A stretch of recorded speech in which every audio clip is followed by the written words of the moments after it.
Et loi des sinus, soit ABC, donc 3 points, tels que AB égale 4, AC égale 5 et BAC égale 45 degrés. Déterminer les trois côtés et les trois angles. Les trois côtés, bon, la question du triangle ABC, bon, les trois côtés, on en a déjà deux. On a un angle, et du coup, il nous manque le troisième côté et les deux angles. Pour le côté manquant, on va utiliser la formule d'Al-Kashi, qu'on appelle souvent le théorème de Pythagore généralisé, parce qu'il va nous permettre de déterminer si vous voulez, la longueur du côté manquant, sans pour autant avoir un triangle rectangle. Mais il faut quand même avoir un angle, hein, faut disposer d'une information supplémentaire. Donc le côté qui me manque, c'est BC, j'applique le théorème d'Al-Kashi, vous voyez juste au-dessus. Donc BC au carré, c'est en fait égal à AB au carré plus AC au carré, d'après la formule d'Al-Kashi, ou le théorème d'Al-Kashi, moins 2 fois la longueur AB fois la longueur AC, fois le cosinus de BAC, qui est donné d'ailleurs dans l'énoncé.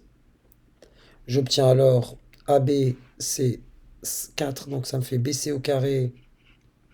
BC, c'est une longueur, hein, donc on va introduire la racine, on s'intéressera qu'à la quantité positive, je préfère déjà le préciser dès le départ. Donc ça me fait 4 au carré plus 5 au carré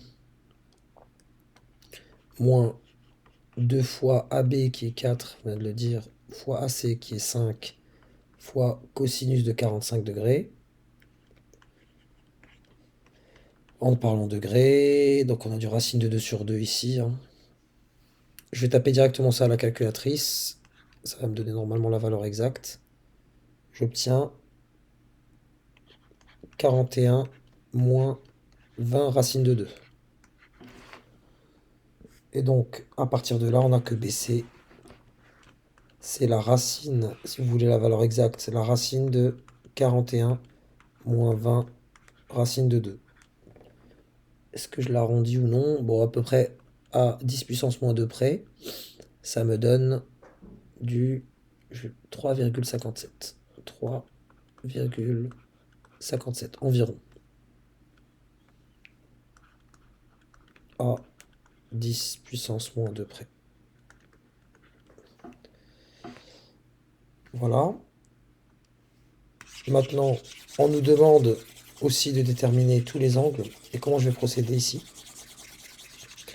Après avoir utilisé le théorème d'Al-Kashi ou loi des cosinus ou théorème de Pythagore généralisé, je vais utiliser maintenant la loi des sinus.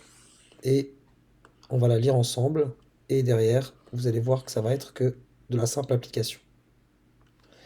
Que dit la loi des sinus? Elle nous dit, c'est une propriété qui dit, on appelle la loi des sinus l'égalité suivante valable dans tout triangle ABC, qui exprime la proportionnalité entre les longueurs des côtés et les sinus des angles opposés. En fait, quand vous avez la longueur d'un côté, vous prenez cette longueur, vous la divisez par le sinus de la mesure de l'angle opposé, bah c'est égal à, par exemple, à ce côté-là, divisé par le sinus de l'angle opposé. Je remplace ici par rapport aux informations dont je dispose. Donc là, on me dit, même si bon, ça ne représente pas la vraie situation, hein, il n'y a aucune proportionnalité dans le dessin. AB c'est 4. AB c'est 4 ici. AC c'est 5. Et BC c'est environ 3,57. On considère que c'est ça, à 10 puissance moins 2 près. Je dispose d'une autre information. BAC, c'est 45 degrés. Donc l'angle en A, c'est 45 degrés.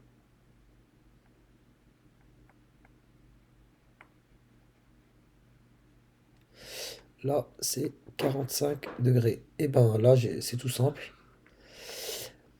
Ma clé, elle est là, hein, parce que j'ai l'angle et le côté. Je sais du coup que A, petit a, donc 3,57 que je viens de trouver sur sinus de la mesure de l'angle, c'est-à-dire 45, est égal à petit b. Donc petit b, c'est la longueur du côté AC, c'est le côté qui est opposé au sommet B.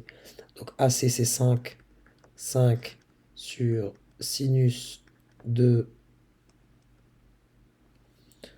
combien? Donc là, le sinus Donc 5 sur sinus de le B avec le chapeau ici, c'est l'angle ABC. Parce que je dois déterminer tous les angles. J'ai déjà BAC, là je parlais d'ABC, qui est égal enfin à 4 sur ACB, sur sinus de ACB. Encore une fois, il ne faut pas avoir peur des écritures. Ici, c'est notre clé, ce qui va nous permettre de faire le produit en croix à chaque fois, pour obtenir à la fin, ici par exemple, je vous fais pour signe de ABC. Ici, donc signe de ABC, c'est égal, donc signe de ABC, c'est 5 fois sinus de 45 sur 3,57 pour obtenir signe de ABC, donc le produit en croix classique. 5 fois le sinus de 45 sur... Donc 5 fois signe de 45 sur 3,57.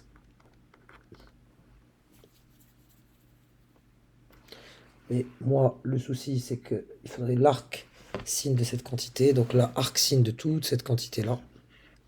Donc ABC, la mesure de l'angle.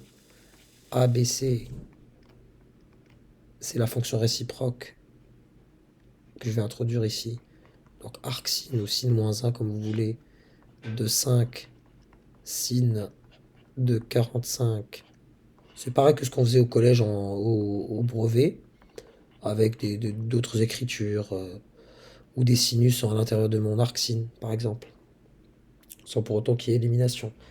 Je trouve à peu près, donc un chiffre après la virgule près, 82,5 degrés. Je procède à l'identique pour celle-là, et toujours ma clé va être celle-ci. Donc je cherche signe de ACB, ben là cette fois-ci, signe de ACB est égal... Quoique non, excusez-moi, je deviens un peu... Des fois, je marche trop dans l'algorithmique et j'oublie la base. Bah là, j'ai deux angles. Pour deviner le troisième, c'est simple. ABC, je viens de vous dire que c'est égal à 82. Comme quoi, il faut quand même pratiquer beaucoup pour pas errer. On sait que BAC, c'est 45 degrés.